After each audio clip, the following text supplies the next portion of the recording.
What's going on, everybody? Welcome back to another episode of the Great Lakes Outdoors podcast. Today we got Trav and old Fonzie with us today. What up? What's going on? What's going on, guys? I feel like it's been a while since we recorded one. Oh, yeah. For both of you, especially. Yeah, me and Trav, I don't even think have been on one together. I don't think so either. It's our first we're popping the seal tonight. Yep. Is that really what you wanted to say, Trav? No, I thought I'd keep it a little bit PG to start off with, Tonight we were just kind of talking about a little brief discussion on starting off anyway with our turkey season and how it ended up for all of us. Trav, you kind of want to break the seal, quote unquote, on how your turkey season kind of ended up? Yeah, I mean, I think it ended a little more exciting than it started. I mean, we weren't able to punch a tag. I don't think anyone on the west side, family and friends and stuff punched a tag besides one of my buddies early on in the year. But we got in a few birds that last weekend and just couldn't make them cooperate. We had one coming in actually the last day of the season there. Oh, listen to this, Fonzie. Let's go tell the whole story on this one. Okay, so when did season end? Was it Saturday or Friday? I think it was on a Friday. Pretty sure Friday. Friday, yeah. So I went out before work Thursday morning. Had a couple birds. I had a couple birds roosted up in the tree. Had them working, and all of a sudden they shut up, and then they sound off again, probably 100 yards the other direction. I'm like, shit. So went out, chased them down, kind of saw where they were going, and unfortunately I had to go to work. I had to go to work, so I had to back off them and kind of leave it. So I knew the birds weren't. I kind of knew where the birds were going to be at that next morning. And so my buddy Ben, who had only been out a few times just because with his newborn kid and stuff, wasn't able to get out as much. I was like, I kind of had the general area where they're going to be. I'm like, I know we need to sit here, and I think we're gonna, get one in the morning. So we go out. He doesn't bring his gun. He says, "You're killing the birds." So I was like, whatever, tell me twice. So go out, get set up. The birds are roosting exactly where I thought they were going to be at. They were doing everything to a T. And they shut up. Well, you spooked them, though, the day before, no? Or one busted you? They might have. That's one of the things I don't know if they saw me or not. These birds have been hunted a few times, and it seems like they've given the slip and are just kind of have the general feeling where you're at hunting at. And maybe they saw me. I'm not really 100% sure, but just the way they acted, there's a good chance they did see me. But so we kind of set up that next morning in a spot where from where I went up and they could see out, but we couldn't see in. So I kind of got a little bit farther out where they had to be a little bit closer to be able to see out of the field and see the decoy and stuff. So I kind of thought we had put up a pretty solid plan to kill that bird in the morning. So the bird did exactly what it did the morning before, and it stopped gobbling. I'm like, all right, it did this yesterday. It didn't talk for like a half an hour, like it stood still, and then it gobbled again. I was like, we'll just sit tight, do a couple calls here and there, see if it'll talk, and I think it's going to come in. Well, sitting there ripping eyes, gobbling again, and all of a sudden he shuts up for the second time. I'm like, okay, that's different. He must be coming in. Well, out of the corner of my eye, I see something dark moving through the autumn olive. I'm like, oh fuck, here he comes. And I about to start to pull my gun up as he's going to round the corner here. And my buddy's Ben dog is in the decoy spread. The dog followed him out into the decoy spread. No fucking way. He must, cause I walked a different path that morning. We walked kind of by their bay window that they have. And that's, his wife was like, I let him out and he just took off out back. Yeah. And this was like 2 hours after we had walked by that morning early. Yeah. And it just threw the whole hunt off. We were just like, this is just a cherry on top of how the season went for us. It was crazy. It was horrible. Oh my god. I was just sorry, like, what Trav, else could go wrong? That sucks, man. Yeah. That's brutal. It's like, what do you even do? Because like it is the dog's fault, but they don't know anybody. You know what I'm saying? They don't really know anybody. Well, that dog was probably happier. Yeah. Trying to find him. Right. Well, because he yelled his name, said Ruger, and I'm just started laughing. So I'm like, it tells the tale of the season. He comes running over all happy, excited, like jumps in my lap. And I'm like, Oh my God. Oh, Like, man. I can't be mad at you. Right. I mean, it's just, You can be, but you He can't thinks be at he's the doing same time. right. Right. yeah, I was just like, so it was a tough way to end the season. Like I was talking to Kyle, there was definitely opportunities where I could have hunted a lot more this year, just with the kid coming, and just I thought I'd prioritize a little bit more family than hunting, which 100%, man. I just had mine 9 months ago. Yeah, and you just kind of got to be there, for, and it's a hard time with the pregnancy. So yeah, I totally get it. And it only gets funner, right? Yeah. Once they hit that 1 year mark, man, they start to sleep more regular. Yeah, it gets a little bit more fun. But say bye to your sleep. That's all I could say. Yeah, we're about 2 weeks out. So congrats! So I hope everything is good, and then your baby's healthy. That's all that matters. And I hope everything goes good. I appreciate it. Well, that's what me and Trav had our last little hoorah this past weekend. Yeah, I heard. And it was definitely a hoorah, that's for sure. Caught a ton of fish. Yeah. Killed a lot of beers. Yeah, we'll leave it at that. A lot of inside stories, I'll tell you that. Inside jokes, inside stories. Oh my gosh, it's a fucking 5-pounder. That's the fun. I just showed my dad that video too today. I'll just show you with Devin. You'll understand it more when you meet Devin. But Fonzie, for you haven't even been in here and told the story about even your hunt this year. No, I think haven't. we talked about it on here, but we really never. What a fucking time, though. Explained it. Yeah, I mean, so yeah, came home for a weekend from Green Bay. Kyle was like, "Come shoot a turkey," and I shot my first one last year. And I mean that was a hoot because I scooted around in the hardwoods and shot him, but it was more of it wasn't as put together as the hunt with Kyle. It was more hodgepodge, but the hunt this year with Kyle, with that bird coming out and just running and attacking the decoy, and yeah, like we had him. He was behind us there for about 20 minutes. Right where the guy I told to sit. Yeah. Yeah, exactly. Right. And if he would have just listened, he would have shot my bird, but screw him, I guess. Yeah. But yeah, so we had this bird behind us, gobbling and drumming behind us at like 50 yards, and he just wouldn't move for a solid 15 minutes. And then I looked back again and he was gone. So I could only figure that with Kyle calling, he was coming towards that call, and holy shit, did he ever. He booked it out of fucking the woods. beelined, yeah, from the hardwoods on the line of trees we were on, and beelined it towards a decoy, started beating the shit out of the decoy. And, I didn't want to shoot his fan. So waited for that opportunity when he was kind of broadside to me and just smoked him. I mean, but what a feeling that is, turkey hunting. Like Kyle said, like it's almost comparable to a banger goose or duck hunt when it's nonstop rolling. It's a different feeling though. It's hard to beat, man. It is. It's a different adrenaline. Especially when they're doing it like that, where they're just coming in, putting on a show the entire time. Oh, it's awesome. You're sitting there shaking, and you don't even want to move. And because I remember that morning in particularly with the incident that we had, which we talked about on the podcast prior to this, with the confrontation with the guy. Like we pull into the spot, and the guy pulls in behind us, doesn't want to leave, whatever. We got fed up enough to where we were like, "Go over there. I really don't care." Right. We're just sitting back there. Sorry about your luck, bud. That's it. And them calling on the roost pretty much right when we sat down.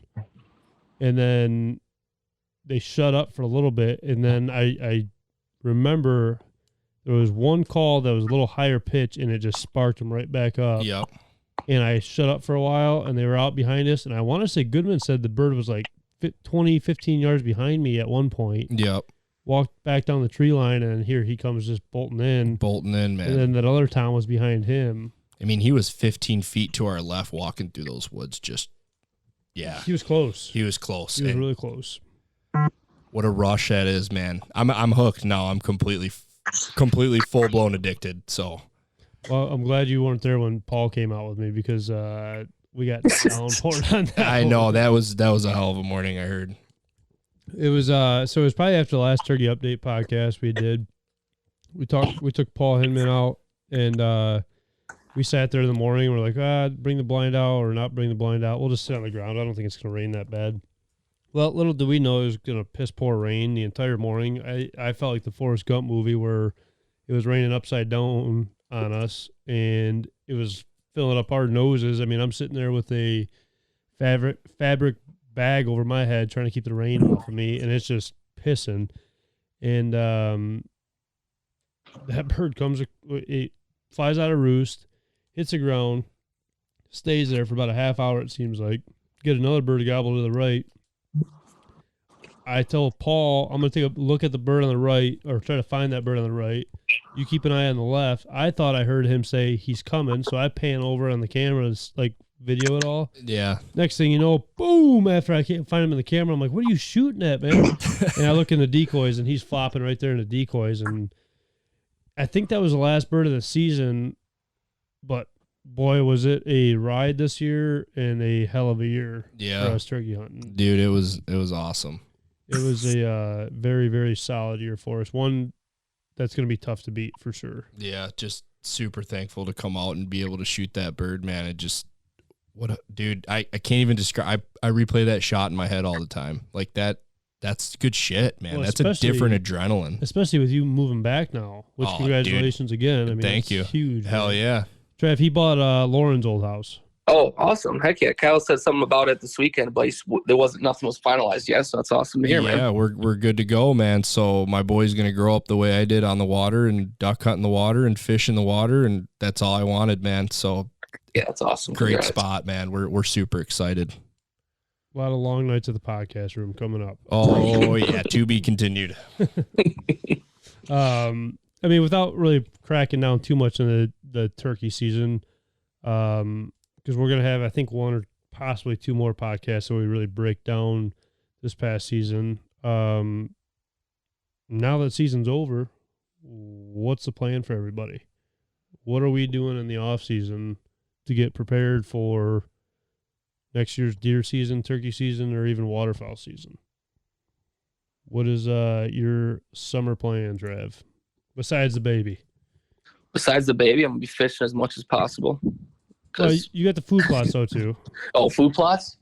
Well, you got that, too, no? What's that? I said you got the food plots, too, though.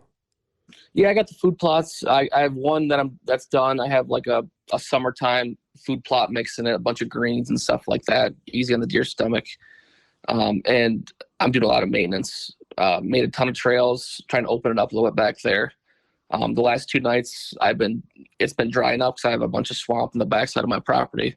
I've been just brush hogging, trying not to get stuck in the tractor, and trying to get some food plots opened up before I don't have as much time, and I can just go out there and get it tilled and get it planted. So that's been the gist of it right now. I actually have 2 deer blinds coming in this Sunday. So I will be getting those set out, hopefully here in the next couple of weeks or something like that. Get them set up before I don't really mess it up too much back there. But I have pretty much all the sands set back there. In the springtime, I usually loosen the straps up and stuff like that, and so I just reset them, ready to rock and roll. So other than that, it's just a lot of prepping the food plots. I guess I got to spray all of them, do all that fun stuff, spend a lot of money like every season. My wife loves it. So Private donor. You got a silent investor, Trav. That's all you got to say. Yeah, I know. It's a wonderful thing to have. I'll tell you that much. Yeah. Well, I mean, Kyle, you've been sending me a bunch of nice buck pictures. You going to be deer hunting a little more this year? We'll see. Maybe. We'll see. I mean, it's always tough, though, because it's only like... Because me and Fonz were talking about it the other day. It's like we only have the field. We don't have much woods to hunt. And it just makes it... I don't know. The confidence level goes down a little bit, I guess you want to say. Mm-hmm. Since we really can't get in there and after them. And it's hard to, like, put people out there and set up on them. And, you know, it's just... It gets tough. You know what I mean? Yeah. Especially, I mean, a lot of them... I mean, it seems like last year, a lot of times they're nocturnal, or it was during the week when you were working, you know, so, or before that rifle pressure hit. So, right. Getting on them early is the problem, you know. That or just when I just wasn't out there. Yeah. Because every day I wanted to go out there and didn't go out there. They were sitting right in front of my stand. That's how it sort of got. That's how it always works. There was the one, I don't know if I ever showed you the picture of him. He was a mainframe 10 with 2 kickers off the backside that made him a 12. And he was there opening morning that I didn't go. I know it's a sin, but didn't go that day.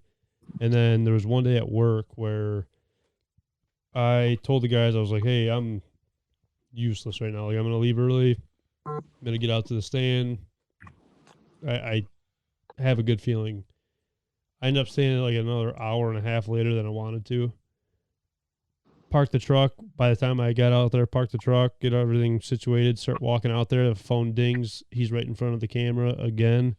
And that was the last time I ever seen that deer. Fucked. Yeah. I don't know who shot. I know everybody that hunts around there. And like, I know Trav seen them last year. Those deer really don't go untalked about. So, I don't know. I don't know. He might be still out there. I really don't know. It's tough to say. Right. I'm definitely going to deer hunt a lot more this year now that I'm back home. The girls' families all farms in Monroe area. Which is going to be perfect. Yep. So, got quite a bit of land. They got box blinds set up all over the place. Do they hunt it now or no? Dude, barely. Really? Everybody's gotten out of it. I mean, Really? yeah, and on their side of the family, like, everybody's gotten out of it. They've shot their big deer year after year, and they're just kind of bored. They've actually wanted to get more into waterfowl since I introduced them to that. They like the action, the camaraderie a lot more. That'd be pretty easy to do this year. Yeah, and yeah, we even have some of those fields with ginormous 2-acre ponds on them and stuff that we can hunt. So, but yeah, I'm looking forward to it, man. I'm a meat guy for deer, so yeah. No, that'd be a good thing for sure. I mean, that's a whole. I mean, another reason why moving back is going to be so huge for you. Oh yeah, it's going to be well worth it. That's for sure. Oh yeah, 100%. We'll have to get a hunt and come up to my parents' place. They just got. I don't know. I think we've talked about it before in the podcast, but that's what I was going to just bring up next. We did all those ponds up north, and we just did a bunch of plantings of some grasses and stuff, and the ducks and geese went pounding into the thing. Oh, so that's awesome. It's going to be freaking killer this year. Make it a reoccurring stop for them. I love it. Oh, yeah. Yep. You kind of want to break that down, though, Trav, because, I mean, J-Dub now is pretty famous. He was in the news article in a town that has about 107 people in it. That's Fountain. Okay, Ludington's got a couple thousand. Okay, sorry. You kind of want to break down, like, the whole situation that he went into, like what happened over at the property? Yeah, I mean, I can tell it as good as I know. I mean, if you want to, right? We have the article, so. But to the gist of it, my dad did an investment, which is mostly you're going to be putting a lot of time, effort, that kind of thing. The money side of things is all going to be given to you by the state of Michigan. So this is I think it's a 5-year project where you have to upkeep and keep this wetlands habitat the same way, the way it started. So the wild grasses, the ponds, all that kind of stuff. You can't make any adjustments to it at all for 5 years. I believe it's 5, maybe it might be 10, but it doesn't matter. But so they went in and they put in like 6 separate ponds for ducks and geese to make it. And they planted wild grasses around it.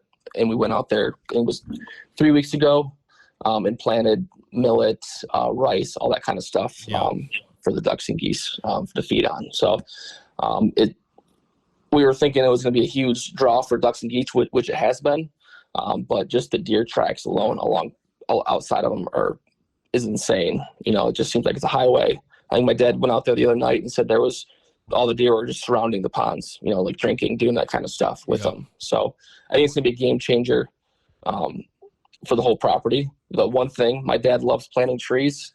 And he's talking about planting trees down the center row, like doing another type of habitat management, which coincides with the one he's already doing. And I'm like, Dad, please do not break up this field. Please do not break up this field. Right. It's you know, it no matter what he does, it just seems like the ducks and stuff are just flowing into it. We've talked to other people that have done in the past, and it's just successful. And with the amount of money you put into it, which is going to be your diesel, your hours, and stuff like that. It's a no-brainer for sure if you have the property to do it. Now, what kind of water source did you have on the property prior to this? So we have a river that runs the backside of the property. Then we have a creek that runs up the center of it, which the ponds have no connection to those the river or the creek. It's all based off of rain, snow, that kind of stuff. And they're self-flowing. I don't know how it would be, where we got the top pond that flows in the bottom, that flows in the next one down, type of system have set up. So it's kind of a stepping stone system for the ponds. It's pretty badass. Yep. But I mean, so for people that don't have water on their deer property, I mean, how important or how big of a change has that brought with just the, I mean, you said it's a highway already. In your own opinion, though, like for me, I don't have water on that deer property that I have, you know, and I've been seeing a lot more actually of people putting like little kiddie pools in even at their deer property. I mean, do you think that kind of stuff helps tremendously? 100%, especially I would say in the summertime months where it's hot and having some type of water. I mean, I don't know if you check all the hunting pages that have like the Spy Point Instagrams or, you know, the Muddies and stuff like that. A lot of the summertime pictures they put out are around a self-made watering hole in a sense.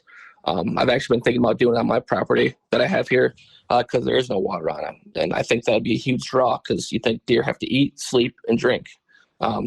And having all three of those are going to definitely increase your chances of killing a whitetail. Oh, 100%. And if they don't have to travel to water super far and they have it right there with food, with their bedding area, oh, goodness. Yeah, they're going to stick around. Yeah. Next biggest thing is just making sure you be able to sneak in there quietly. Right, and have a good path in and out. And right, Yep. pushing them.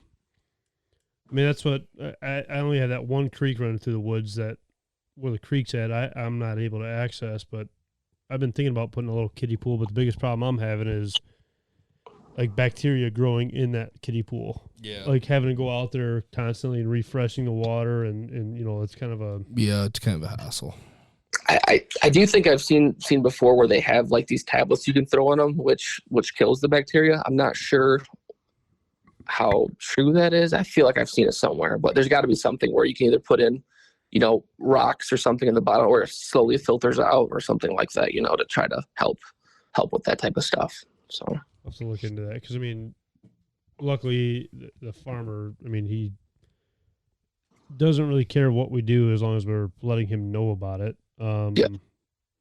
So I don't know, maybe in the future getting more involved with that little deer management. With all the rain, it's almost like that thing will stay filled up and fresh by itself. Hopefully the rain just... Well, the problem is even like 2 years ago, though, like even our flooded field, like that barely even got water in it to where like we were hunting just the dry fields even though. So it kind of all just depends on the season we're having, you know? Yep.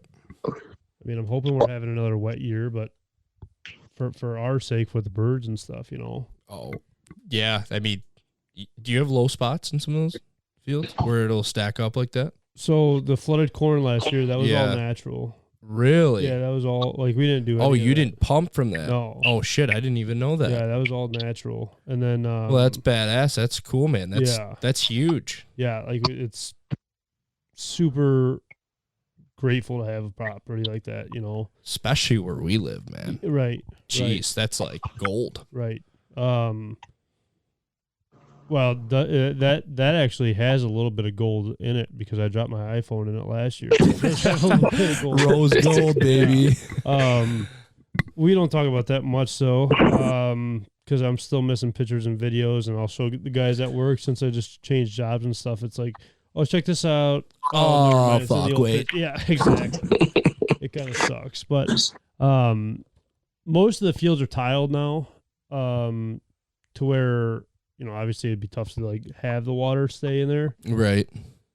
But with what we got going on out there, I don't think it'd be much to like be like, hey, we're gonna kind of take this little corner over. Is that cool? And I don't think it'd be an issue. That's awesome. So I don't know. It's been a thought. I mean, even like me and Trav talked quite a bit last year on like me putting in, you know, whether it's a food plot or even just throw and grow and stuff, just to see what happens. I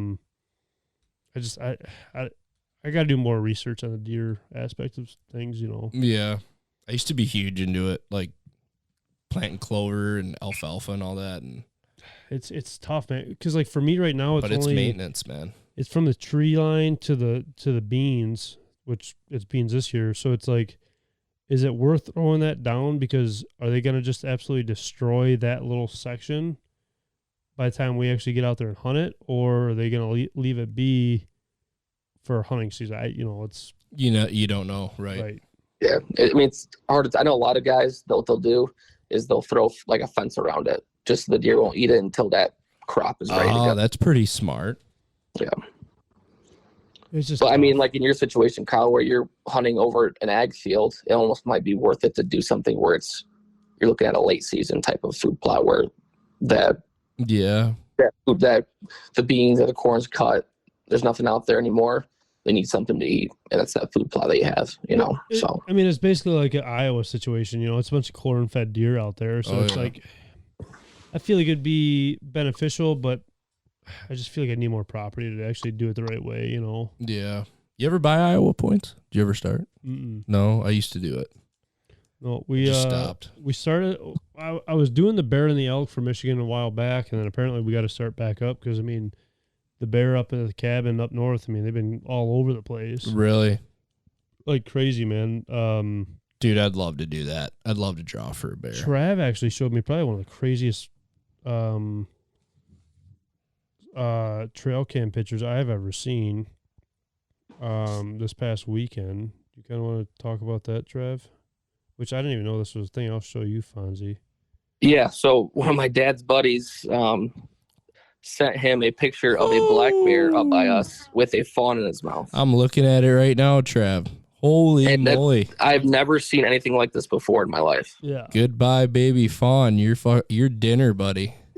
I've never seen a bear do that. I mean, I know they're omnivores. Yeah, they are omnivores, but I've never seen anything like this before. I'm sure it's happened plenty of times before, but it's just something like where you catch this image of a black bear carrying a fawn in its mouth. Dude, you gotta post that, man. That'll go viral quick. See, Trav, I told you. There's probably a lot of people that have never seen that would like to see that. That's actually pretty freaking sweet. I've never seen anything like it, and I'll show you the pictures of that black bear that we have up north right now, which I don't think it's a bad bear. I mean, I don't see it in person, obviously, but but he pickpocketed the fawn right out of holy pig. Yeah, that's the one up in. That's a big bear. That's a big black, especially for right now when they're shedding weight. Yeah. Holy moly. So that one's up north, and it's been showing up pretty consistently. The amount of turkeys up there, though, and the bear up there, apparently, it's unreal. Turkeys are heavy up there? Big time. Where's it at again? What area? It's in West Branch. Oh, okay. Yeah, right up in West Branch. Yeah. So by Oscoda, towards Oscoda, right? I think so. Skidway Lake area. Yep. Yeah, right up that way. It's pretty wicked. Pretty wicked. But for you, Fonz, I mean, what kind of dog work you gonna be doing now? You're back in town. You're gonna be. I mean, I'm going to assume hunting a little bit more water here and there. I mean, we're going to be hunting fields a lot too. But what you going to hit the dog training heavy? I mean, you got. Oh yeah, you got we've a lot already going started on too. Yeah, I got a lot going on, lot going on personally. But one thing I try to never stray away is from her and just keeping her right and keeping her stout. So I just keep everything loaded in the back of my truck at all times. You never know. And yeah, man, we got a 1 acre pond, a 2 acre pond over at the girlfriend's dad's on the farm field. So that's pretty much where we train when we do water. And then right connected to it is just, they're right off of like 15 acre fields. So then we'll run in the fields. I'll run her and cast her in the fields and then try to cast her on the water. And that'd be perfect. We're going to invest in I watched a drill on Instagram from, I think, Joe Heinz with an electronic skeet thrower. Okay. And it's throwing the disc after disc and just shooting over her constantly and making her sit and stay. So that's a big one we're going to be doing. And then I'm going to invest in have you heard of a Zinger Winger? Either of you? I've not. I think I have before, yeah. Yeah, it's just a remote control. Like you ever see like how they launch the pumpkins and shit? Oh yeah. It's a slingshot. Essentially, on a stand with a remote control, and you'll take just dummies or whatever, When Ellie was a puppy, she ran, I think she was a year old when we were at Bay City Waterfowl Festival, which that's another thing that we should probably start looking into. 100% getting a booth for there. Well, for sure we'll be at Point Moulet again this year, but then Bay City as well. I don't know if we're going to be at the GK booth or right next to the GK booth again, like we were at Point Moulet.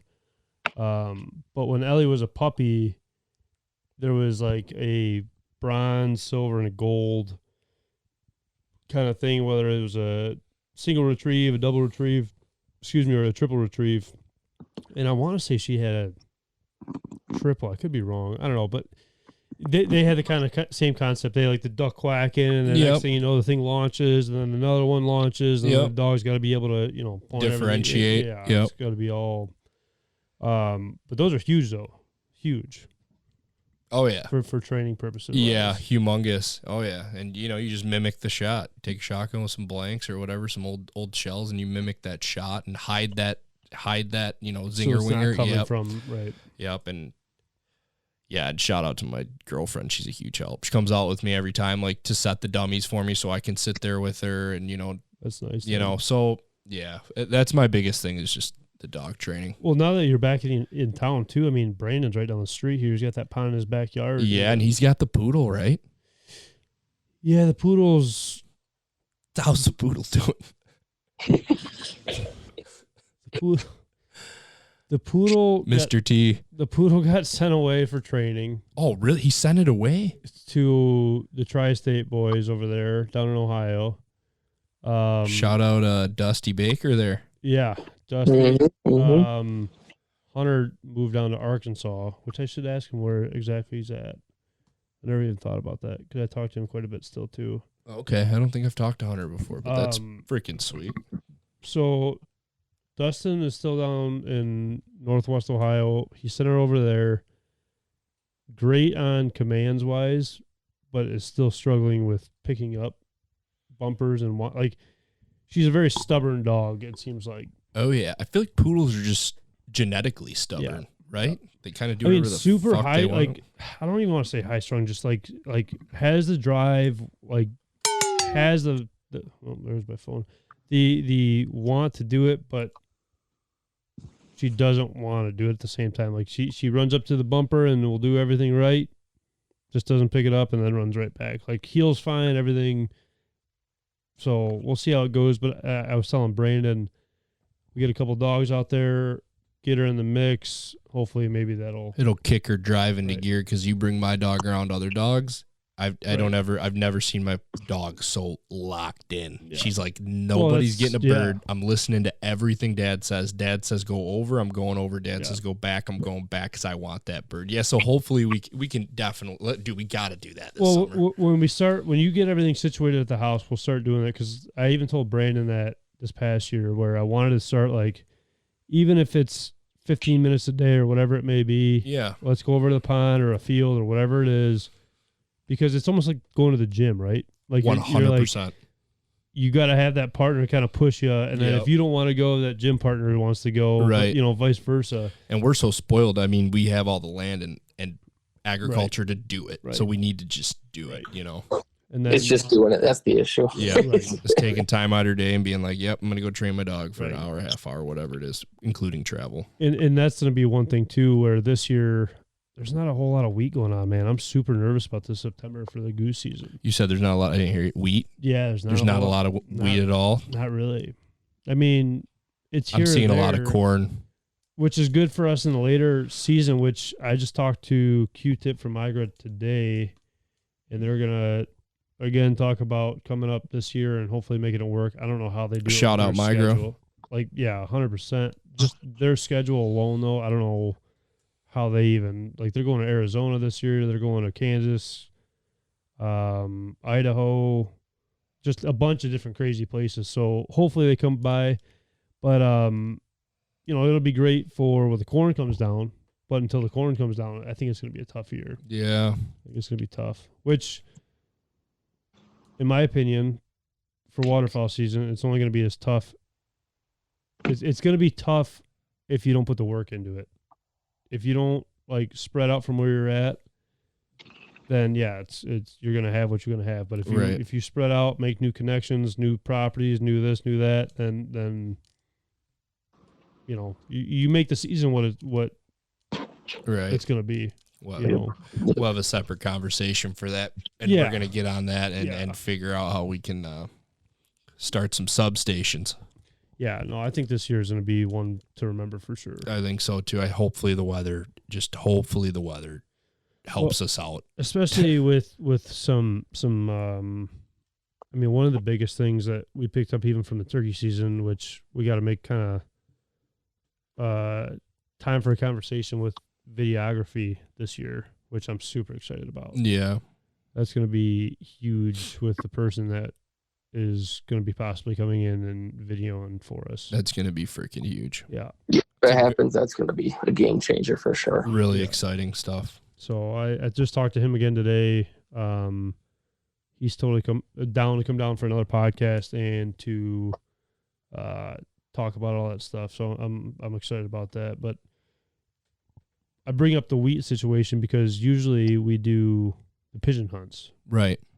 So this year without the winter wheat, we'll see how the pigeon hunts go this year because we usually pull off a couple good ones, but I mean this year it just might not be the year for it. I mean usually every year we put on a hunt that has over 90 pigeons on it, and it's solid dog work. Yeah. Oh, dude, that's some of the best dog work. Right. Man. I love pigeon hunting. It's so fun. I mean, we'll go out there and shoot pigeons off the silo. Even it's not the complete hunt that we want for the dog training, right. But it's still getting them out there, getting them around the gunfire, and retrieving birds. So it's you get what you can, keeping them locked in somewhat. Right.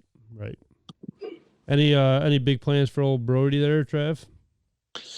Well, I mean, it's got to start with a little bit of training, actually. It seems like the first year when we got him, I busted my ass and got him to, a somewhat of a good bird dog. And then we had the issues with retrieving the aspect of it, which then at the end of the year, he actually got it down. And and then this past season just kind of ball dropped, life, all that kind of stuff happens. And, this year is just going to be having to get back to the basics and get him back to where, he was that first season and then take it over the top with him. And that's just put in the effort. Like we said, it's hard just to make the time to drive and go do that kind of stuff. But if we want to be a good bird dog this year, we have to actually make that effort. So that's going to be the big thing for me. Well, I'll tell you what, the one of the biggest things for me, one of the happiest moments you can have in waterfowl and being a dog owner is seeing everything start to click for that dog. Mm-hmm. Oh yeah. And I feel like Brody, you haven't put crazy amount of time into him, but to still see him click and start to understand things slowly, it's still such a gratifying situation. Oh, yeah. It's like a kid learning how to walk, or talk or whatever it may be. It's just you see him grow. Yeah. You see any dog grow, and I could say the same thing about my two dogs. I haven't put much time in like I should, and like I said though, hopefully with you back in town now, stay on each other and just go do it. Yeah. That's the biggest thing. Brody did good on sheds last year though, right? He picked up the sheds during the bird hunt. Did he? That's pretty good.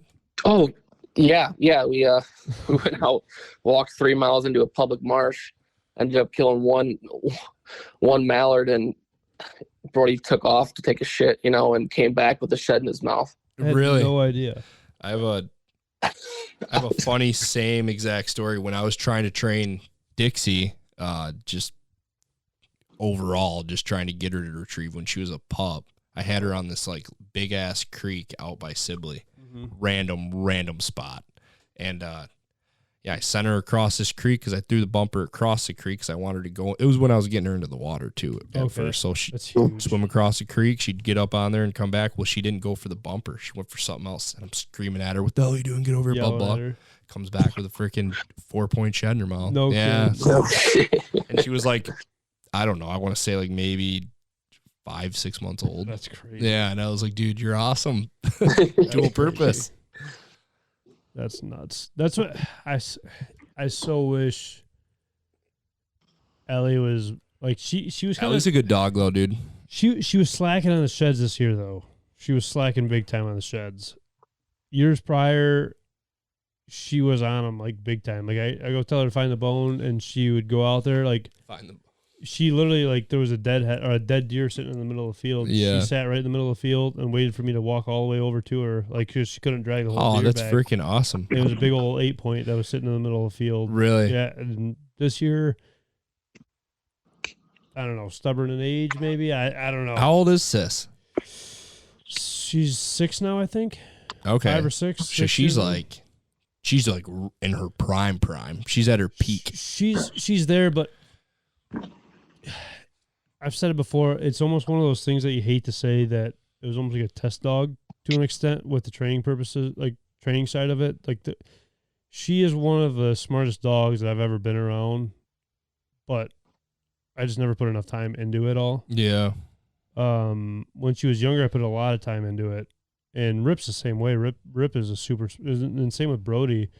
I mean, they're all super smart dogs. It's just the time speaking and just for me personally, I just never put the time into it. Yeah. Like I should have. I learned a lot, because we spent 7 days in Arkansas, and dude, even from Arkansas to when we went with my buddy JB Powers in West Tennessee and hunted by the Higdon guys, like, I learned so much in that 2-week span about dogs and what they tolerate, what the guys don't tolerate with the dog, and how much you need to actually train them. Yeah.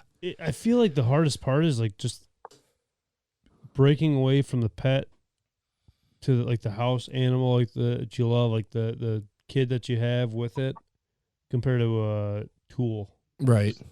I feel like it's very hard to kind of break that away, because obviously that dog can go through a lot more than you think it can. Oh, yeah. But the family aspect of it all, you don't allow it to. Right. And there's guys down there like Hawk's a good example. Like Voodoo, his dog is freaking awesome. She's great. But you know, she's a family dog for him. Like, it's his dog, you know what I'm saying? Right. But she's also an ace in the field too. And she's very obedient over what he says. And she knows not to play when it comes that time. Yeah. But he also, you know, gives her table food sometimes, and freaking he knows, and he loves her just like we all love our dogs. And it's hard. That's what even Dustin, like, he's got 2 dogs right now. His dog Goose is an absolute tank, but keeps it outside because it's a tool, you know, and it's like, yeah, I can't do that. You know what I mean? I can't leave There's no way. outside. There's no way. I called Dixie. You'll see. I don't call her Dixie. I call her Birdie. I couldn't do it. Yeah. Sleeps with me in between my feet every night. It's a comforting thing, I think, for me too, as soft as that sounds. But yeah, it'd be hard to keep them outside. It gets tough. Yeah. You got anything else to top off on the old dog training there, Trav? No, I'm doing it this year. That's the thing. That's what I have to do this year, is just actually do it. No, I need to do that too, for sure. I mean, it's just, I don't know. I need to just stop being tired. Dude, and even like, I was going to tell you, like, even if you can't get out or something, like, dude, I'll take Rip with me and Dixie and take them out to the field and train them both. Like, it doesn't bother me at all. Dude, I would love to do something like that. And I think a lot of the problem is, like, there's so much small training that can be done, and like there can be people that are using the excuse, like, I don't have a big yard for it. You don't need a big yard for it, like, to do certain things. Like, yeah, you're not going to have the range if you keep just doing it in that yard. Yeah. But to have them understand when you get out into a bigger area, right? You know, just like the hand signals or whistle, but it also all depends on what you want out of your dog, right? You know, and that's a huge thing too. I mean, if you want your dog, just like for Ellie, for me, like, I didn't need her to heel and hold the bird when she comes back. Like, just bring it 10 foot closer. I'd be happy with that. Yeah. You know, so I mean, it all depends on what you want at the end of the day. I think my biggest thing with Dixie is, like, the biggest thing I want her to do is when we knock down like 6 or 7, and there's those ones that are the blind ones that are way out there. I want to be able to sit, cast her back, out. and could just completely keep casting her, and which is a huge trust thing with the dog. Huge, and we're getting there. We're turning that page, but it's going to take all summer to get what I want. Yeah. You know what I mean? I have a goal in mind. I have a vision of how I envision her in the field, and it's going to take all summer to get there. You got any like goals for yourself and Brody this year, Trav? I know it's tough Yeah, because you have a hard situation with the baby coming this year. Yeah, so I mean, it's going to be a lot of juggling, right? It's going to have to be, little sleep, but still have to get out and do some training with them. It's just going to be getting back to, because Brody is such a good bird dog. It's just I didn't take him out a lot last year. I feel like when he went out, he was just so happy to be out there and loves hunting that he just couldn't control himself. So it's getting back to just getting them to still be able to listen to the things that we train. And that's just gonna be more repetition with it, right? Maybe you have to go back to the treat phase where you have to treat everything, but it's gonna be getting them back to the being able, like if I say stay and I walk around the corner, I better come back and you still be staying there, And sometimes some hunts where, you got to go back to the truck and grab something, tell him to stay. Well, he was following you back to the truck, so it's getting back to those, the little things. The basic obedience part of it. Yep. The obedience part of it. Yep. Which, I mean, and sometimes that doesn't take long though. No, just it doesn't. Kind of scratch the surface on it and they pick it right back up though. You know what I mean? It's nothing like for me, like it was even just still to this day, they don't eat until I call their name and they go out and get the food. It's just something like that with the obedience, like it's a small stuff that will get them right back into it all. Mm-hmm. Mm-hmm. Zach Cantrell in Arkansas that hunts with, or the guide for Prim told me a good thing too. He was like, he's like, just like humans, every dog is different. They learn different and they act differently and they respond to obedience differently. Whether that's, you got to use a collar, whether you say it once and they listen, they're all different. You just got to find what works for your dog. And that's the big thing too, is not getting on them. I mean, from Rip to Brody to Annie and Erie, every single one of those dogs right there are different and they're from the same litter. And you just have to understand that each one of those dogs is going to be trained differently or have to be trained differently. And just finding that spot and not getting angry with them. I mean, that's the huge part about the training is just not getting discouraged with yourself and the dog. Because, I mean, a lot of times that dog is trying to do everything you want to do, but it just doesn't understand everything, right? So it's, the big thing is not getting so discouraged that you stop doing it, right?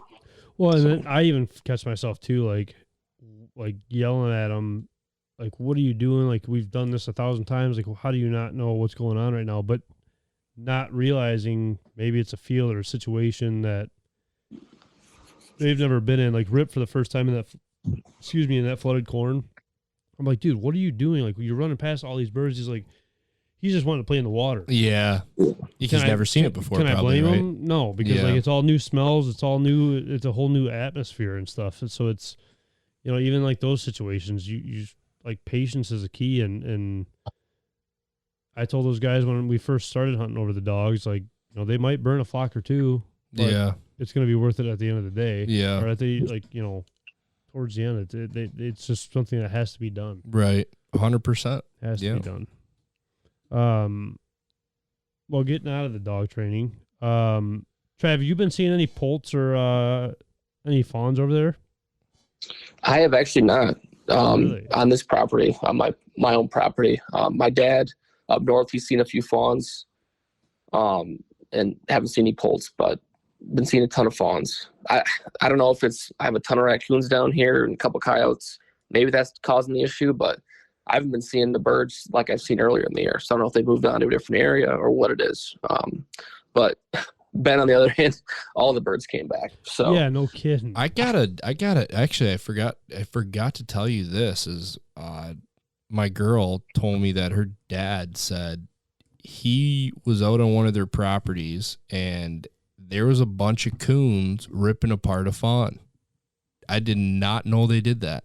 He said there was 3 coons ripping apart a fawn carcass. Fresh. Yeah. Big coons, he said, man. Huge. And he said this fawn had to have been fresh. Like they had to have been the ones that either killed it or dude, they're vicious, man. I'm telling you, coons do a lot more damage than people think. They have no freaking idea. And even like the crows alone with like mallard nests and stuff. The crows will destroy so much stuff. Fucking crows are so smart. It's ridiculous. It's crazy, man. I was just reading an article in Delta Waterfowl about how the hen population is decreasing even further because they have to sit on their nests with their brood and they're getting attacked like nonstop, and the male population is just soaring through the roof, and the females are going down, and it's not looking good, you know? Wow.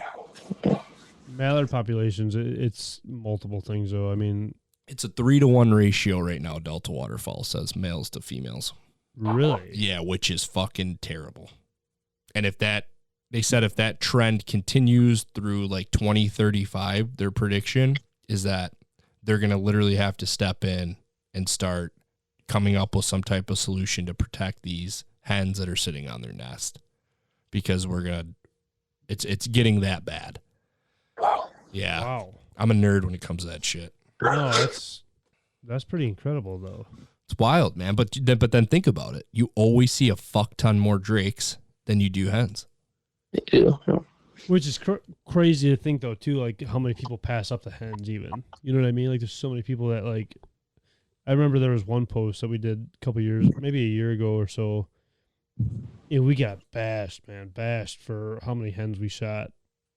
And I don't even think it was that many. I think out of like the 50 mallards that we shot maybe 15, 20 hens. And absolutely hammered for it. But like, you know, picking out drakes or trying to shoot drakes, and then you're still seeing that number like that. Yeah. It's pretty incredible. I know. I try now. Like I heard that last year too, so I try to pass on them when I can. But if it's a slow hunt, it's so hard. You know what I'm saying, man? It's just like I feel you. like I don't know. It's such a we'll probably end up doing a podcast on that. Honestly. Yeah. Hey, we got Eric Johnson, yeah, Delta Waterfowl president for Wisconsin, who wants to come on. So we'll get him on, and he's gonna have all types of insight on this. Yeah, that'll be a really good person to talk to about it all. That's for sure.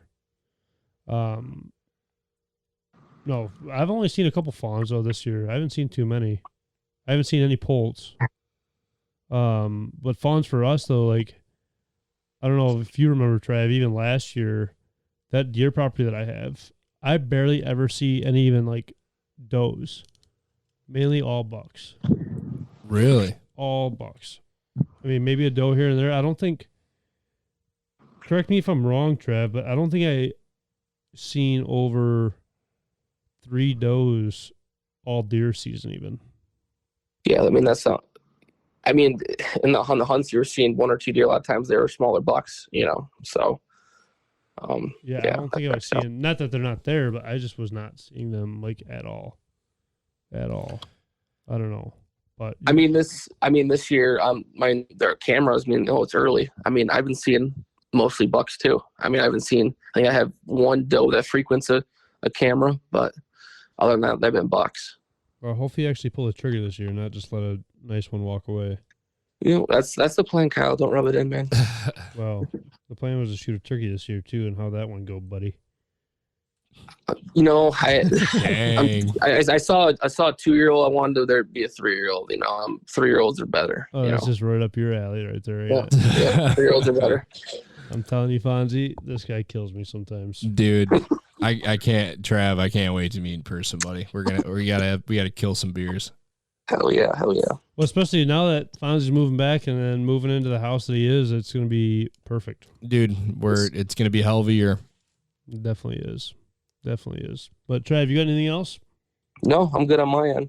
Well, hey, I want to say too, man. Again, good luck with the baby. It's a life-changing experience for the better. My biggest advice to you is just stay patient, man. And just remember, you and the wife are in it together. I appreciate it. Yeah, I think probably the next time we'll talk will probably be after that little one's born. So, yeah, dude, and let me know, man, if you need baby stuff, because we got a ton of it, and it's all barely used, brand new, no stains on it, man. So you let me know if you need anything. Hey, if you're open, I'll take whatever you got. Okay, so. You boy or girl? Do you know yet? Boy. Okay, yeah, dude, let me know, man. I got a boy too, so let me know. All right, sounds good. I think Trav's got Devin's got a bunch of his stuff that he still uses, but I'm sure he could pawn it off to you. I mean, I wonder if I can get his pull, because it's the first pull, so I don't know if maybe he'll give it. Oh man, I got to show you those videos from this past weekend with Devin. Really? Oh god. we'd be inside, man. Not to keep on going with this, but we'd be inside eating breakfast or dinner, whatever it may be, and there's Devin on the boat just fishing by himself, like a Really? oh man, it was What a beauty. It was comical. I thought it was so funny when it was fishing in the creek there, and he was fishing. He's like, "There ain't no fish in this thing." He's fishing a little swim bait, and I'm like, "Devin, give me the pole." I went there, fucking Jake's threw out like 3 casts, and boom, had a fish. He's like, "Oh, it's bullshit." Devin's Devin, that's for sure. God bless the guy. God bless. God bless him. Love him to death. But no, we definitely have some big name guys coming on the podcast here soon, which I'm super excited for.